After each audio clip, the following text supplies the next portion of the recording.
Good evening all. I'm just going to take this half because it's boring, but today I'm going to be doing a video to basically show you what I'm wearing now. This clothing that I'm wearing is something that I would be wearing for an 1890s to 1899 interpretation of a Victorian gentleman, an English Victorian gentleman for that matter, because there was clothing differences from different countries and periods and so on and so forth. But anyway, I'm part of a living history group that dresses up in this attire, and we walk around a hall in Knutsford that's called Tatton Hall. It's located in Tatton Park. You might have heard of it. It's a National Trust site. It's very popular. I highly recommend you go and see it. After all this is done, go and see it. But yeah, in these times, I thought I'd bring you some entertainment and talk to you about my costume, because I'm bored and I've got nothing else to do. So anyway, starting off with the jacket that I'm wearing. It's a tailcoat. As you could see, I don't think you could see, I'm probably pointing at my butt, but I don't care. But yeah, it's a tailcoat for obvious reasons, and I'm screwing this up, sorry. There we go, right. Yeah, it's a tailcoat jacket, which is very common in the 1890s, well, mainly all the way through the Victorian period, but in the 1890s it's most synonymous with. The pin, don't know if you can see that, but it's actually not really authentic, but I keep it on anyway because I think it's quite cool. It's actually a 1960 skiing badge, I think. I can't remember, but it's cool. It's an eagle. I think it's quite fancy, but I'm wearing a French dress shirt, as you can see, and yes, French dress shirts were common in the 1890s. The high collar shirts, what you usually see for the Victorian and the Edwardian gentlemen of the 1890s. I'm going to say 1890s a lot in this video, but anyway, I'm wearing well, you can't see, but the light probably focused down it. This is obviously a morning cravat, but it's a paisley pattern, red, or more like rouge and black, I think, and it's got a diamond, well, not really a diamond, but a, focus down it, a sort of jewel pin. This isn't really a tie pin, it's more like a, it's not really a pin, it's more of a, I'll show you, it's more of a tie badge, which was common in the 60s, but 1950s and 60s, but not really the 1890s. But at a distance you can't really tell because it's all covered up and it's out of the way. The top hat, obviously, which is synonymous with the Victorian gentleman. This is the company, don't know if you can see that, but it reads Major Wear. This is wool. I purchased this at an antiques fair, actually, from a woman who runs a vintage store, and I originally wanted to get a high top hat, like the really big ones, but they were around in the 1700s, which I didn't know at the time, but I now know. And these are the sort of top hats you would have seen in the 1890s, or like the quite tall ones, but usually you'd see these sort of ones. I mean, it's a top hat, it doesn't have to be rocket science, but anyway. Moving on, I'm going to take this jacket off because it's hot with these lights protruding in front of me. It's very, very hot to wear all this, but again, when we walk about and stuff, we are going in and outdoors, so we do get hot and cold very easily and very quickly. It's not bad, but anyway. The shirt is a French dress shirt, one that you can buy from any suit store or clothing store or whatever. And the I can't remember the name.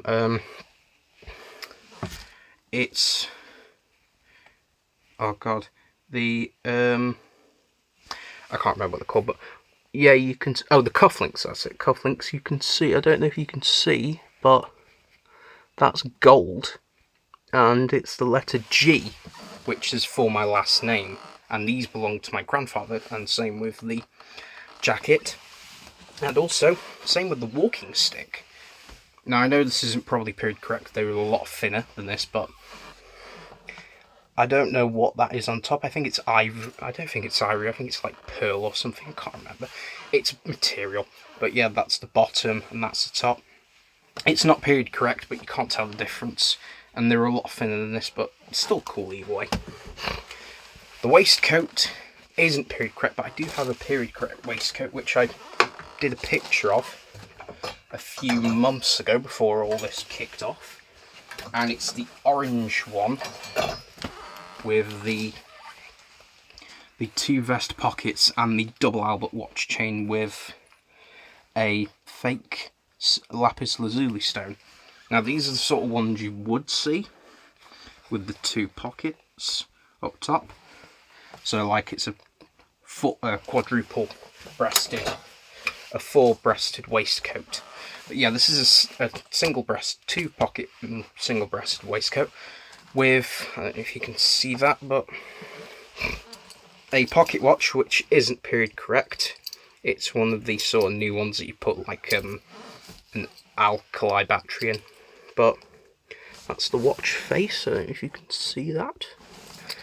And the watch fob is accurate, so I don't know if you can, I'll have to shift it up, but you can see it there.